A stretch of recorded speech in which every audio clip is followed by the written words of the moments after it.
make one quick announcement before Miss Sherry comes and leads us in our song tonight. Sarah said the interviews that were done this afternoon were great and went really well, but there's still lots that need to do it next week. So don't forget as we exit tonight to please sign up for a time next week so that we can try to get that done fairly quickly. So just wanted to remind everybody of that. Come ahead, Miss Sherry.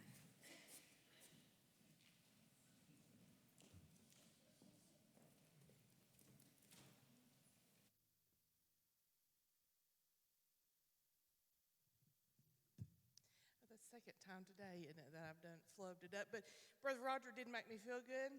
He said, Sherry, you not being able to remember Kenny's name made me feel better today. I said, well, I'm so glad. Y'all stand with us. Y'all stand with us and let us sing All Hail the Power of Jesus' Name. And then Brother Roger, you come.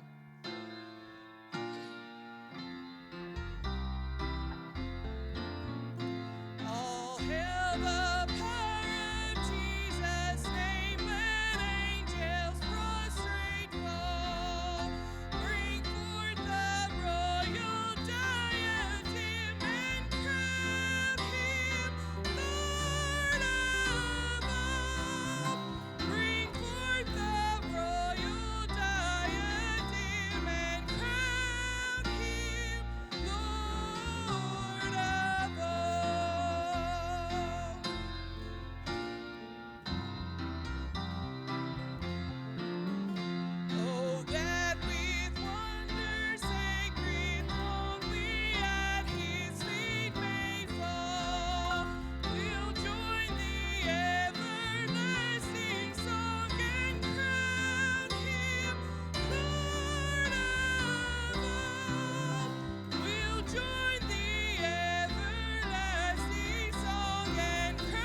Thank you, Sherry.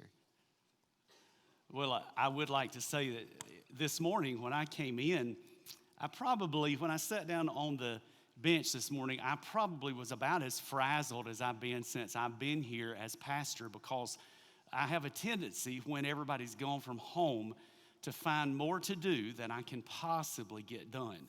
And I go like a wild Indian, and I don't know why I'm that way. I can't help it. So over the weekend, I worked, and then I got a bright idea that my daughter was coming in from school, and my wife is in Tuscaloosa, and I'm like, well, I'm just going to cook lunch for everybody. So last night, I'm making a roast, and then this morning at 5 a.m., I'm up doing a little bit more cooking, and I'm having a big party right after church. And then when I sat down this morning, when I got here, it's like the air went out of my balloon. And I was like, whew. And Michelle was sitting next to me, and I said, pray for me. I said, I just feel a little bit like I'm unsettled. And then when Sherry got up and started, and she couldn't remember Kennedy's name, I looked over at Michelle, and I said, she just made me feel so much better because it helped me so. And then the singing was wonderful. You know, and I mean, we're all human. We're just in this thing trying to serve the Lord. And there are just times when we just need a little extra from God. And you folks gave that to me. Even your lapse, that memory lapse for just a second, was a blessing to me. Because I'm like, we're all just trying to do this together. And it's fun. And the way she just shrugs it off and goes right on is a blessing. So I really like that in a church, that we can come together and fellowship. And what a great day it's been. I mean, it has been a great day. I've had a wonderful day, a wonderful time of fellowship. God has just been so good. Now, I'm going to be teaching out of the teacher's book, so I want to make sure I get your page number right because it's different. But page 26 is where we are going to go to. Our strategy, I touched on this just a little bit last time, but I want to talk about it just a little bit more tonight if I can. Now, these are the words of Christ. You build a church upon Jesus Christ. He is the rock that the church is built upon. And we build with our faith upon the church. And if we're going to build upon the Lord Jesus Christ, we need to look at the words that he says are important in a church. And there are two things that the Lord says is greater than maybe all of those other things that we do. Number one was the great commandment. And look at that. Love the Lord your God with all your heart, soul, and mind. This is the first and greatest commandment. And the second is, like it, love your neighbor as yourself. All the law and the prophets, hang on these two commandments. That we would love the Lord our God with all of our heart. That is worship. And that we would love our neighbor as ourselves. That is fellowship and also involves ministry. And so we want to be that kind of church. And then the other thing he said was the Great Commission. So the Great Commandment and the Great Commission, go and make disciples of all nations, baptizing them in the name of the Father and of the Son and of the Holy Spirit, and teaching them to obey everything that I have commanded you. These are two pillars. And I would like for you to imagine that and say there are two pillars built upon the rock of the Lord Jesus Christ. But those two pillars that stand there, that hold up what we do standing upon the rock, is the Great Commandment and the Great Commission. That's what we want to be about. And we really do want to believe that God has called us to love Him with all of our heart, which will be a journey of your life. To love Him and to love your neighbor as you love yourself. To care about each other with a great love and to be able to feel the sweet aroma of the Holy Spirit when you walk into a room, because you say those are people that love each other. And you want to build that. A lot of people, in the day we live, people build, they know they're on the rock, but then they start building on that rock, and the pillars that really they try to build around are things like personalities, programs, all of those kinds of things. You don't need to build a church around a personality. That you build upon the commands of the Lord Jesus Christ. You would build up on what He said. We don't want to build our church upon the next hot program that comes along and say we're just going to skip from one thing to another because we found out this works. We want to be very simple. I have to simplify my life. I have to simplify the Word of God. And if we can just bring it down and say we are all about the great commandment, and we are all about the Great Commission. Now, the way that we want to express that as a church is that we would like to express that with these words, and I put this, and this is in the teacher's manual, but it says at Henniger Baptist Church, we express the 5 primary purposes of the church through loving, learning, living, and leading, okay? And you see this is a great statement here that's not in your book, but a great commitment to the Great Commandment and the Great Commission will grow a great church. And so we see the Great Commandment and the Great Commission. It involves all 5 purposes of the church. Worship, love God with all your heart. Love your neighbor as yourself, fellowship and ministry. And then you got the Great Commission, which says, go and make disciples. That's evangelism and discipleship. And it also involves some ministry. So how are we going to express that as a church? Through our HBC motto, our Henniger Baptist Church motto. Will you say this with me? The motto, love in Jesus, learn from Jesus, live for Jesus, lead to Jesus. Very simple. Everything surrounded around Christ. Love in Jesus.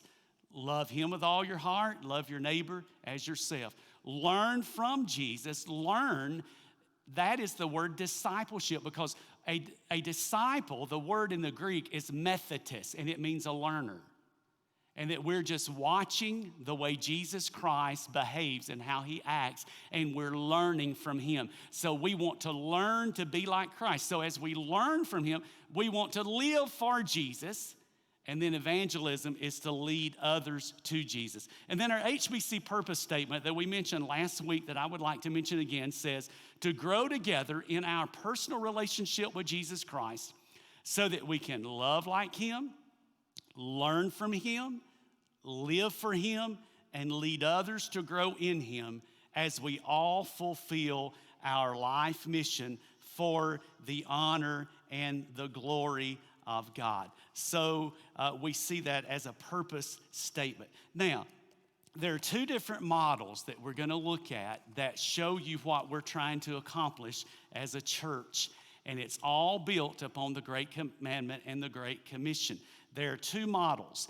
One of them is like a baseball diamond, and the other one is like circles or rings. So let's go to the one that's the circles, and let's see what it is that we're trying to work on. Now, some of this on this particular page in your book, on page 27, it may not be on your slides, so you're going to have to listen. The circles, I think, may be, but your filling in these blanks will not be on there. If you'll look at your circle, you're going to see the community.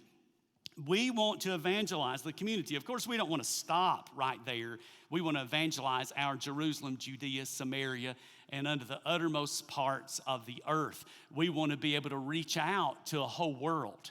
And so we want to think about international missions. But as our church, for the growth of our church, we're going to focus on this community.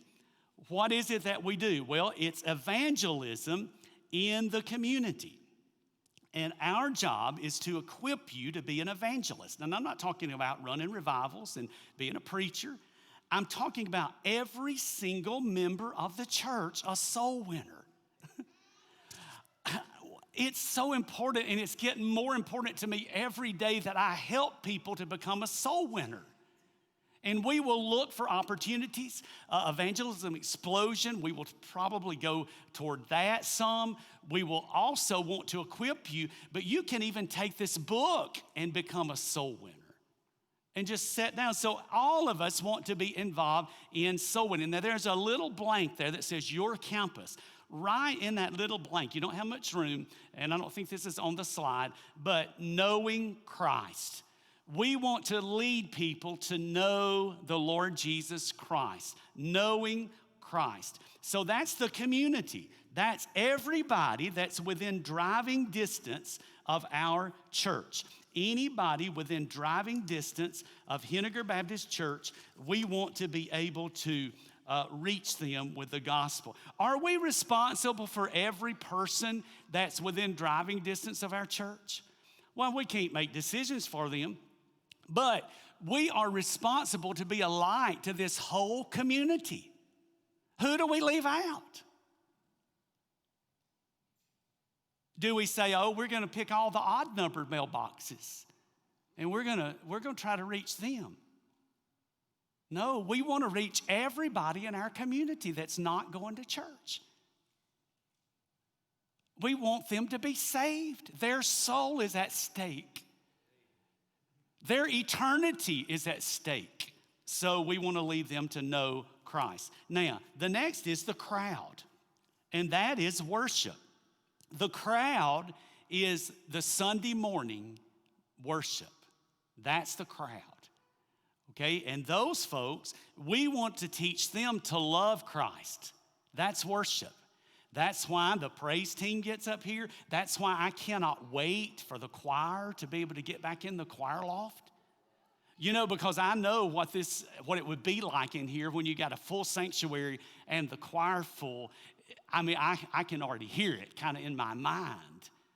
And so I cannot wait till we come in here with the Spirit of God and the manifested body of Jesus Christ and people fall in love with Jesus. There was a young lady in the church that I was pastoring, and I told somebody this the other day, I can't remember if I told it preaching or not, but she came to church with a young man from the church that I was in before, and she had decided she was going to be an atheist. The reason that she decided that was that her father was a crystal meth addict. Her mother was a crystal meth addict. Her first cousin, she moved in with her grandparents. Her first cousin got on meth, and he burned the grandfather's house down because something was telling him something bizarre, and she lost all of her belongings. And she sat in the balcony the first Sunday and was like, I'm going to be an atheist. I'm just coming, but I've made my mind up. And she said when the worship started and people began to praise the Lord, she said, I felt the love of God. And she walked the aisle after about 6 or 7 weeks. What was she doing? She just came. Now, she had a lot of things to work out in her life, a lot of stuff. But she learned, so she saw people loving God. So what do we want to do? Well, this is why it's important for you to invite people to worship. My wife, I'm telling you, she can invite anybody to church. It's amazing to watch when we go into a restaurant or whatever. I don't know what it is about her, but she just makes this connection to people, sometimes by being funny, but I cannot tell you the number of times that we end up eating a meal and she gets up and the waitress, now the COVID-19 has changed a little bit of that, but the waitress will embrace her and just hug onto her, and we don't even know them. And we get to invite them to church. Had a young lady in Gadsden that was from India, waited on us in a restaurant, and the next Sunday she's sitting in the pew. But she just got invited to church. We went to Zaxby's in Rainbow City, and this young lady's still a good friend of ours. We ate, and Ginger made a few comments to her and made some comment about, I don't remember exactly what she said because I really don't listen to all that she says, but no, I'm really kidding. She'll hear this and she'll smack me, but I'm just kidding. But she was just talking. And the lady came up, and this lady was from Georgia originally. She was a black lady, but she came and she said, I got to get your phone number. I need to connect with you.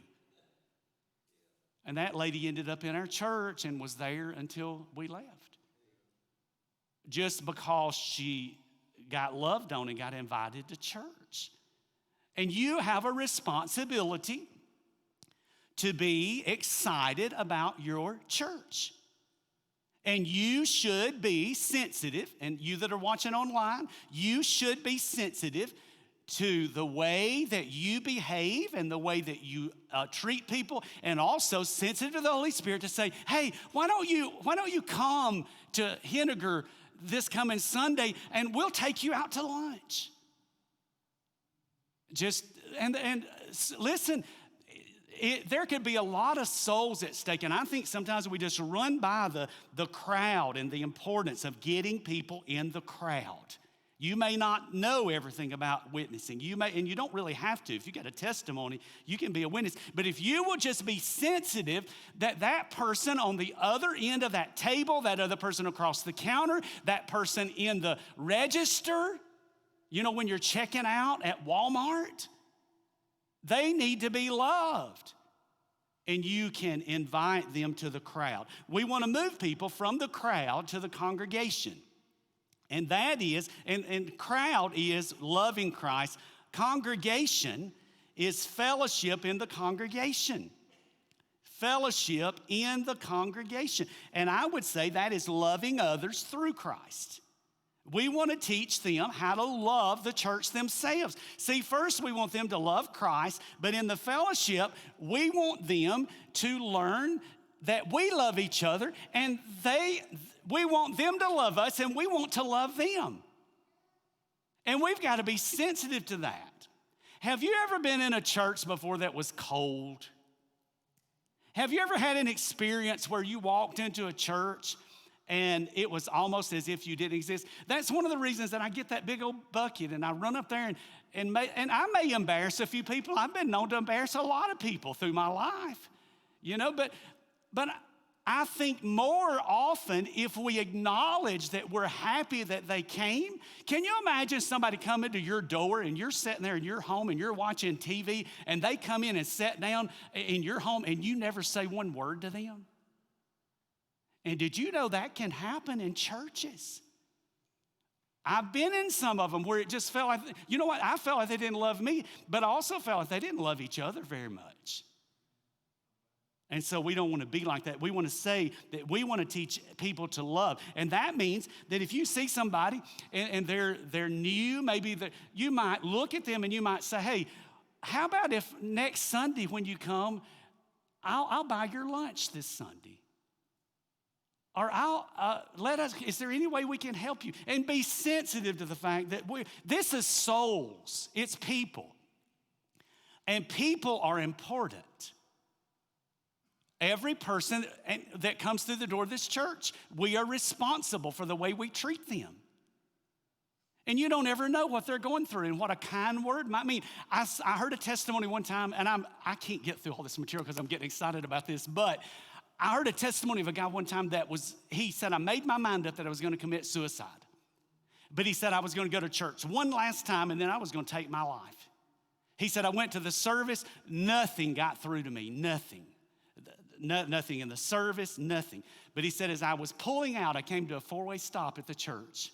And he said, there was a lady. He said, nobody really talked to me at the service. Probably his expression did not draw people to him, but he was depressed. He got to that four-way stop, and he got there at exactly the same time as another car. And this lady looked at him, and here he said, this is all she did. She looked, and she went,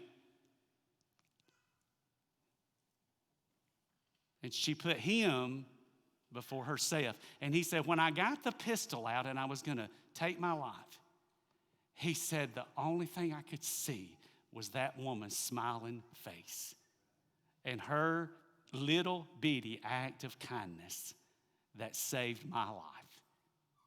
And I'm more aware now, day by day, we're in a world of hurting people, destroyed people. And we want to be the kind of people that can reach those. So we want to move them to the congregation. Then the committed. The committed is after they've joined the church, and we will have 4 of these books. 101 is new member training. 201 teaches them to be mature in Christ, and it takes them all the way to finding their mission. And you do not have to be elected to be able to teach this material. You can do this in your home. You can do it in a restaurant. You can do it at your lunch break, at your business. You don't have to have my permission. You just have to come by and get a book. You do not have to ask me if you can be a witness or a discipler. You just do it because God told you to do that. So you want to be the kind of person that will be able to do that. So the committed are people that commit themselves to go through 101, 201, 301, and 401. And it's important that we do that. So in that kind of thing, discipleship, the committed, right in that blank, growing in Christ. We want people to grow in Christ. And you know, I think I've made some mistakes in my ministry. I've been at this a long time, and I look back over when I was younger, and we were riding on a wave, and everything was happening. People were coming, but I was not able to pull together as strong a discipleship plan as I needed. Now, we had 5 children, and everything was going, and it was hard and all those things, and I needed to grow. But I realize now that if we don't make every person a discipler, if every person doesn't take up the mantle and say, I'm going to do this, I'm going to find me 2 people. I'm going to find me 2 people that'll go through this with me. And I'm just going to try to bring them. And what would be wonderful if you said, I'm finding me 2 people, I'm going to take them through this. And if you came one Sunday morning, and Amy, I don't know why I'm going to pick on you, but let's just say if Amy were to go and find 2 people, and she were to start telling them about the Lord, and then we show up one Sunday, and she has one person sitting over here and one sitting over here, and she said, hey, I got to tell y'all what happened this week. My 2 people asked Jesus Christ in their heart. And you talk about being excited. It's like gathering up in the hallway of the hospital when a new baby is being born. And you know how everybody, and I've been there so many times with people in the church, they're gathered up in the hallway, that big old window, and all the shades are pulled, and everybody's out there. And they're like, I can't wait to see that little baby. And one of the reasons churches are dead, dull, and dried out is they don't ever have any babies born. And one of the evidences of a living organism and that a living church is new birth. And so we want to do that. We want to grow people to be committed and bring them through.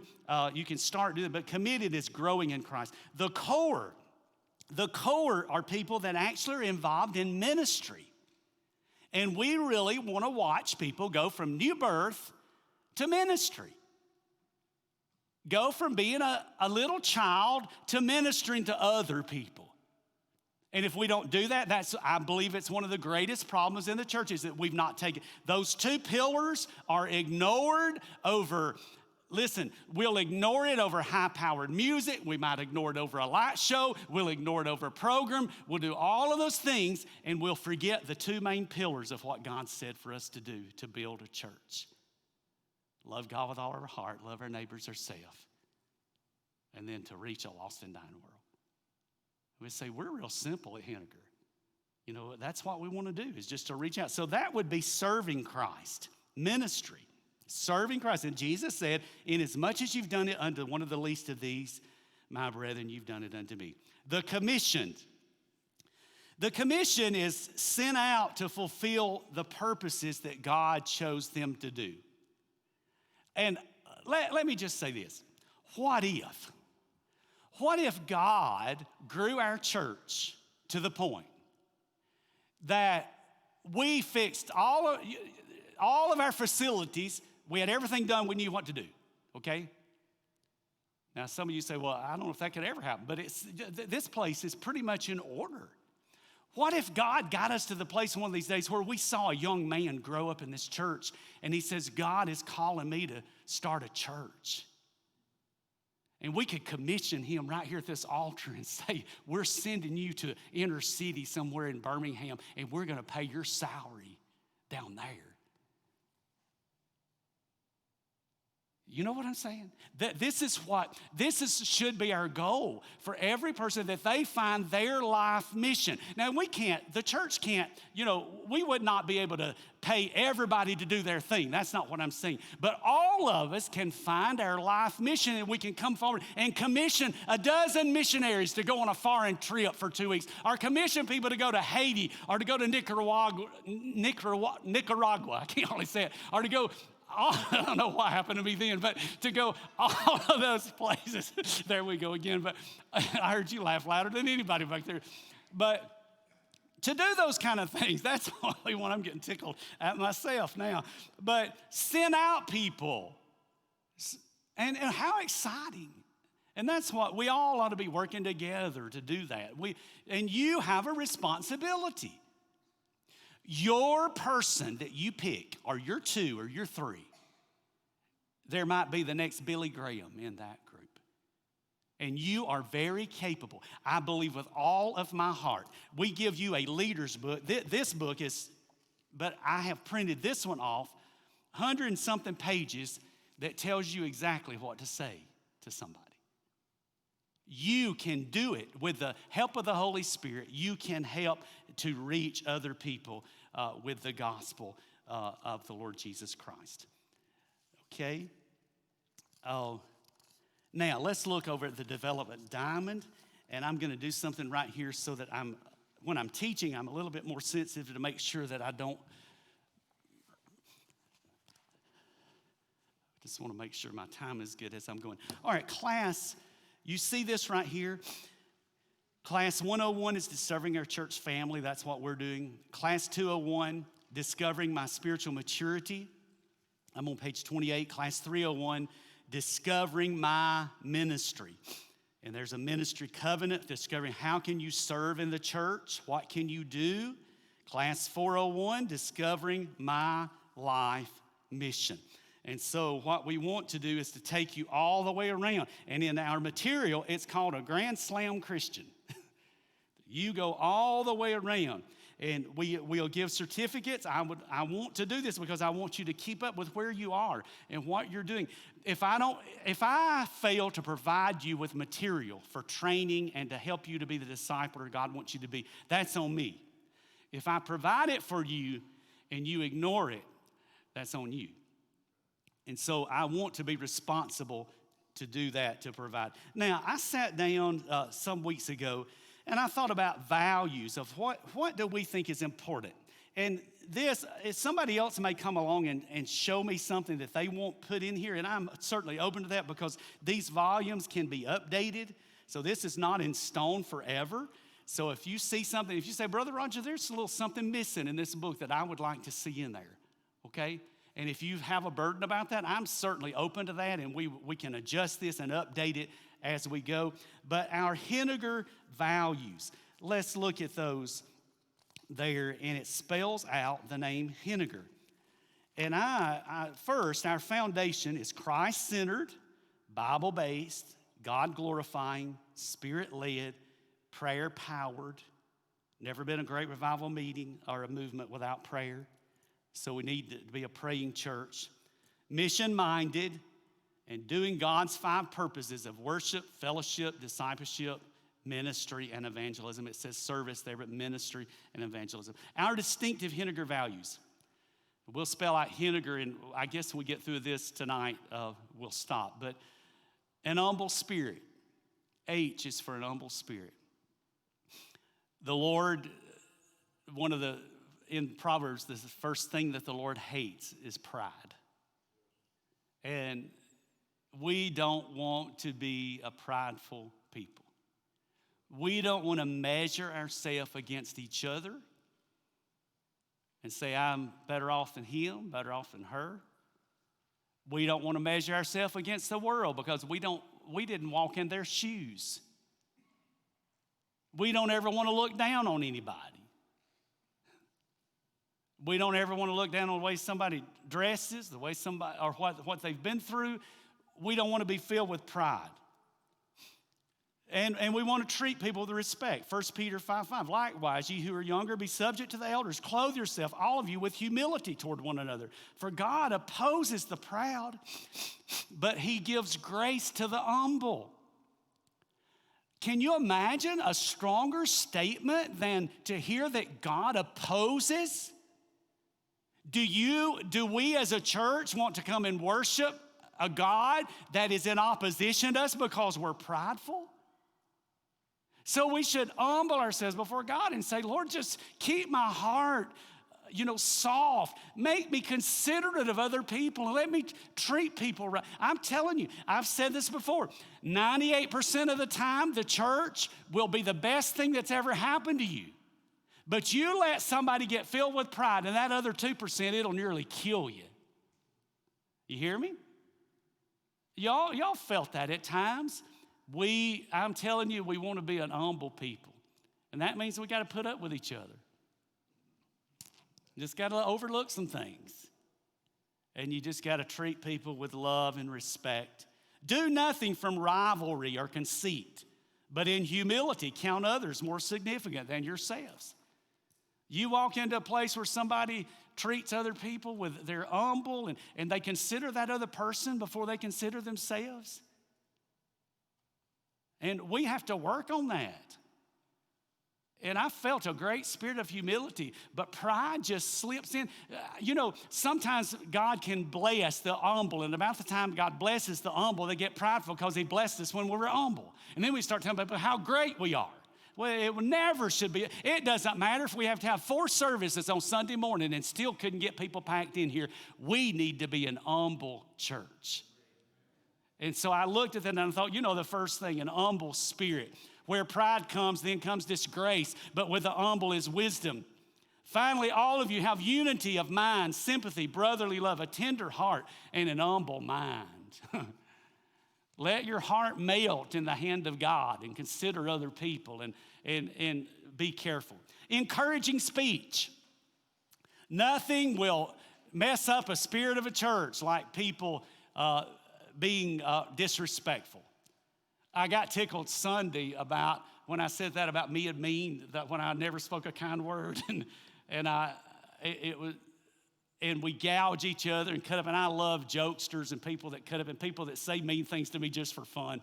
But there's a difference in gouging somebody and cutting up with somebody and being rude or speaking sharply. And you don't want your words to wound. And so we want to be a place where we watch what we say, that we just try to be encouraging to people and have a great time and cut up and let our personalities come out and those kinds of things. But the Bible says, let no corrupt talk come out of your mouths, but only such as is good for building up as fits the occasion, that it may give grace to those who hear. Colossians 4:6, let your speech always be gracious, seasoned with salt, so that you may know how you ought to answer each person. Proverbs 16, gracious words are like a honeycomb, sweetness to the soul and health to the body. Proverbs 17:22, a merry heart doeth good like a medicine, but a broken spirit drieth the bones. Miss Lavelda Sims called me last Sunday, and you'll never know how much your message meant to me. Words. That's all it was. I've still got it saved on my phone. Because she said, I just felt like I wanted to call and tell you that I loved you. And she said something about the sermon, and then she said in the singing, and she said, it just seems like it gets better and better every Sunday. And then the last thing she said is, I love you. And the timing of her words, I was like, that lady is sensitive to the Holy Spirit because it came on angel's wings at the very moment that I needed it. And all it was words. That's all.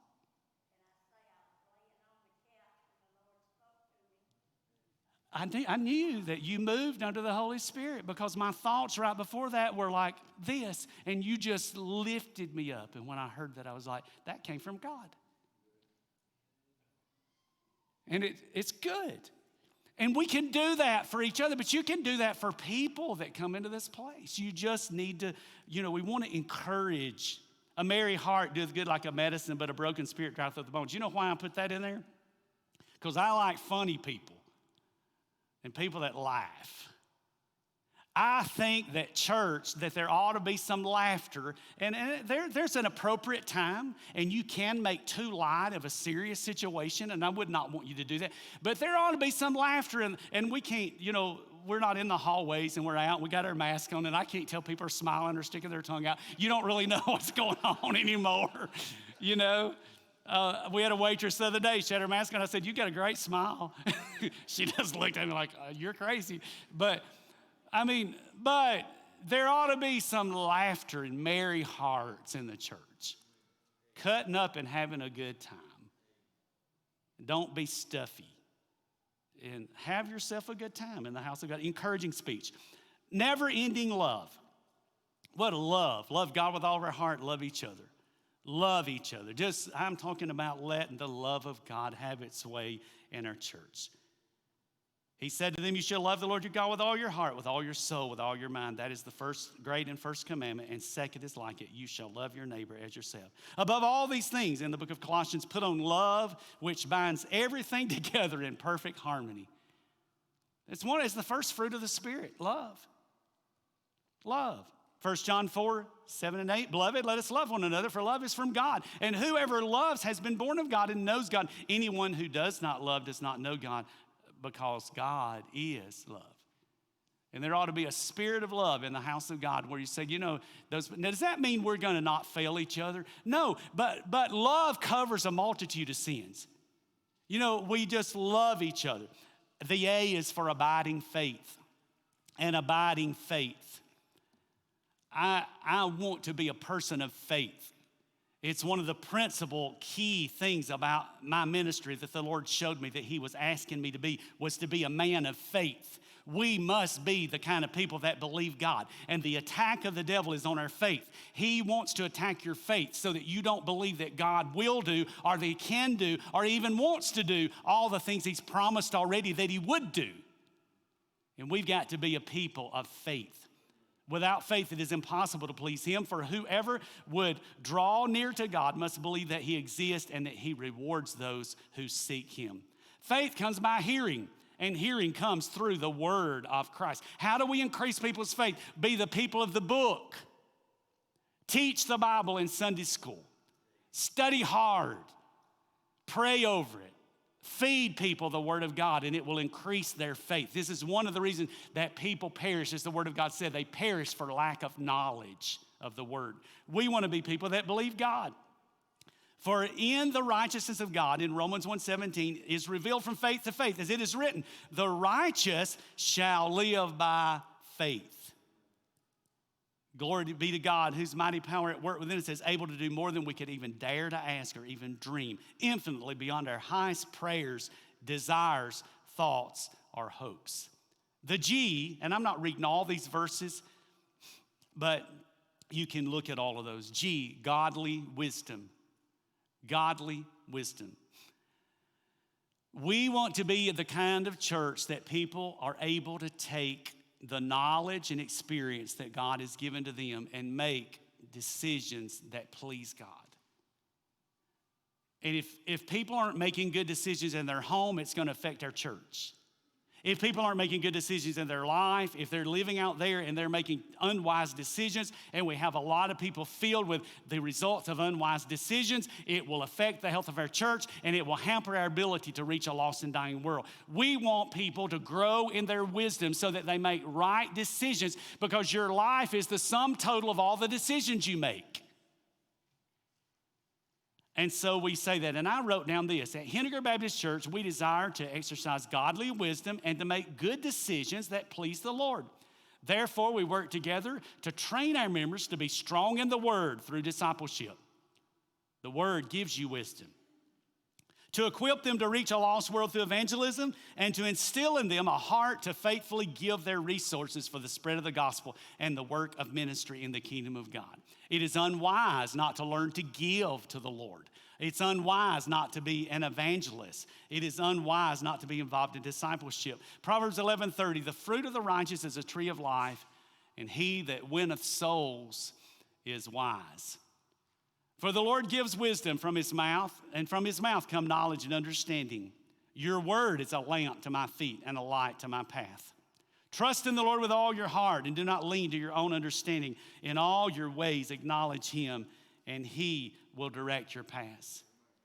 James, if any of one lacks wisdom, let him ask of God, who gives generously to all without reproach.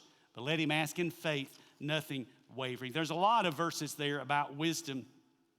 And then the A is attention to detail. And I put this in here because I think that it is important when you're doing God's business to do it to the best of your ability and not to leave a lot of loose ends and to be careless. We want to grow. But if we set an example, and we're all going to fail at this, I'm not saying we're going to be perfect. But if we handle God's business haphazardly and carelessly, and then we train others to be careless, and we're not serious about making sure that we do things, and I'm not talking about being legalistic. That's not what I'm talking about. I'm talking about saying this is God's business, and I'm going to make sure that if I'm a Sunday school teacher, I'm going to pay attention to study time, the details of making sure that I do a good job. If I have something at the church, I'm going to make sure that I don't make it harder on our custodians because I left my mess behind. Those kinds of things. Making sure that we're considerate and we watch the little details because this is God's business. And I think there's biblical evidence that we ought to handle his stuff that way. The Bible says the plans of the diligent lead surely to abundance, but everyone who is hasty comes only to poverty. That we walk in and everybody's doing their job and doing it well. And you get motivated. You say, I'm going to do this the best I know how because this is God's business. If I have to stay up until 11:30 to make it right, I'm going to make it right. And so we want to be careful. Proverbs 6:6-8, go to the ant, you slacker, observe his ways and become wise. Without leader, administrator, or ruler, it prepares its provision in summer. It gathers its food during harvest. And I think that this is true sometimes, and you hear what I'm saying. I love the fact that I see details being thought about in this church. And I'm not a very detailed person by nature, so I have to work. I am in a lot of things, and I'm a perfectionist in a lot of things, but there are other things that I don't like as much, so I have to make myself do it. So you see those things. But I look at this building, I look at the way it was thought out, I see, and I think these people cared. Somebody sat up way late at night, and they worked, and they labored to make sure that everything is done well. I like my office in this church better than any office that I've ever had in all of my ministry. And somebody fixed that. Now, I put some stuff on the wall, went to Atlanta and got a couch and tried to make it, but somebody cared. Your attention to thinking about the details. And that is a part of ministry, and it's a part of caring, is when you think about what makes it better for somebody else. You think about those little details, and people will notice when they walk in the door. If you did, it's just like the table I mentioned in the restroom that's got all of everything you possibly could need folded up, and it's right there because somebody cared. Attention to detail. Well, look what Colossians 3, and I love this verse, Colossians 3:23. And whatsoever you do, do it heartily as to the Lord and not to men, knowing that from the Lord you will receive the reward of the inheritance, for you serve the Lord Christ. And whatever you do for the Lord is of utmost importance. I used an example one time when I preached this passage, that if I had a job, and let's just say, and I don't know much about the royal family, but I just use this as an example, but what if the Queen was gonna come and visit Henniker? The Queen of England is gonna walk through. And they said, Brother Roger, your job is to walk up to that chariot with a cup of water and hand it to the Queen. Well, I would think that would be important. Now, it's just a cup of water. It's just a cup of water. That's all it is. But I'm giving that to the Queen. And I think that makes it gives it more value because of the one who receives it. And here, Paul said, whatever you do it heartily, as to the Lord and not to men, knowing that from the Lord you receive the reward of the inheritance, for you serve the Lord Christ. So if you're cleaning a toilet at Henniker Baptist Church, you're cleaning a toilet for Jesus. If you're standing at the table and you're greeting people, you're doing it for Jesus. If you're working the sound booth back there, you're doing it for the Lord. And it gives it utmost importance that you care about the details because it's for the King. And it is extremely important. So I think that's a value.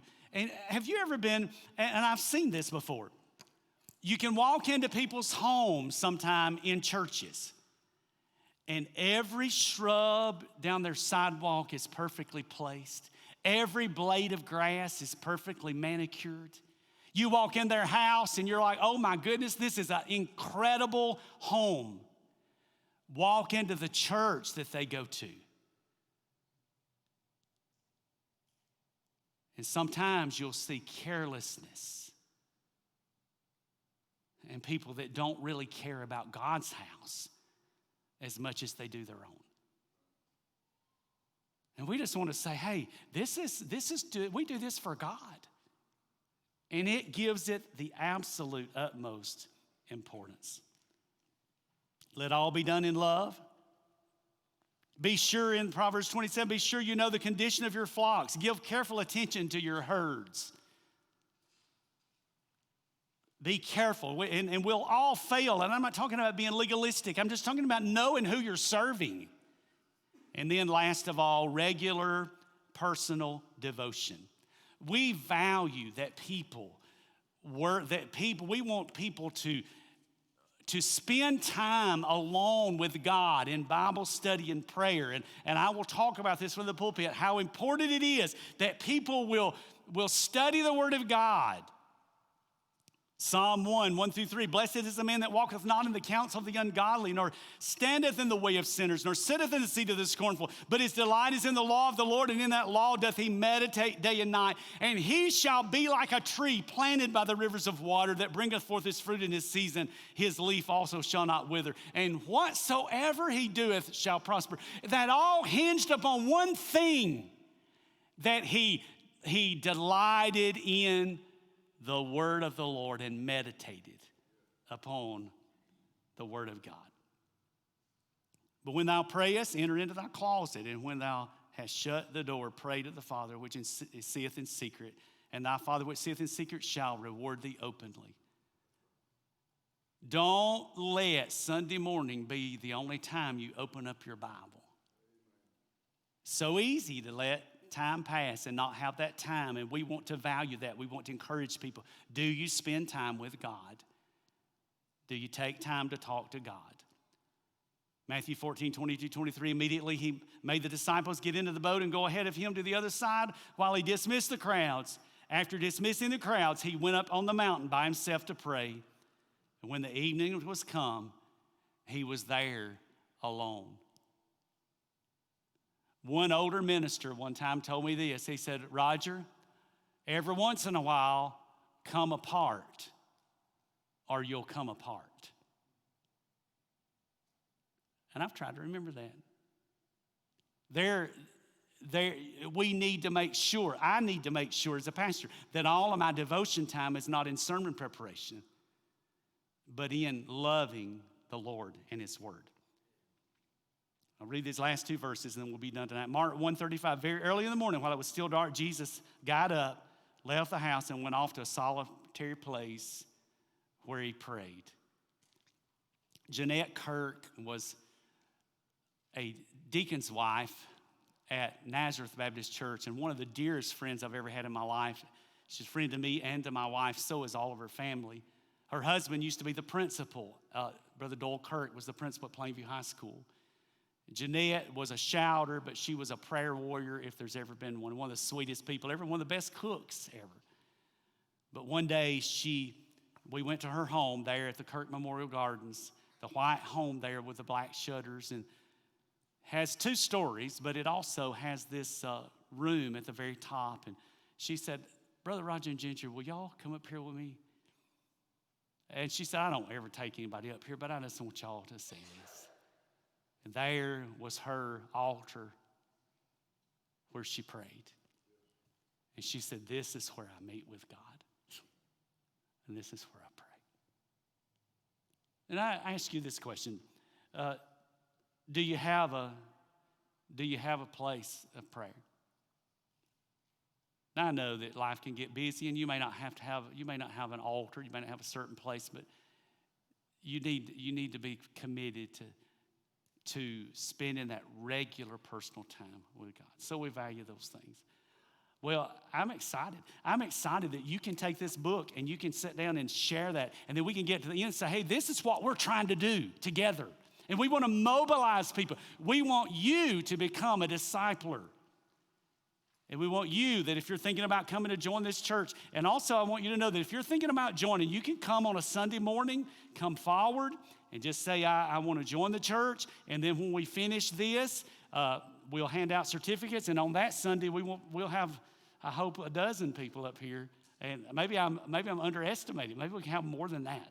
But want you to come, and we'll have a great, wonderful day during that time. Let's go to the Lord in prayer. Father, we praise you, oh God, for all that, God, that you're doing. Thank you for the sweet presence of your Holy Spirit. Bind us together, oh Lord, as a family, and help us, oh God, to serve you. Ignite a passion in every person that they are not called just to sit on a pew, but they are called to minister.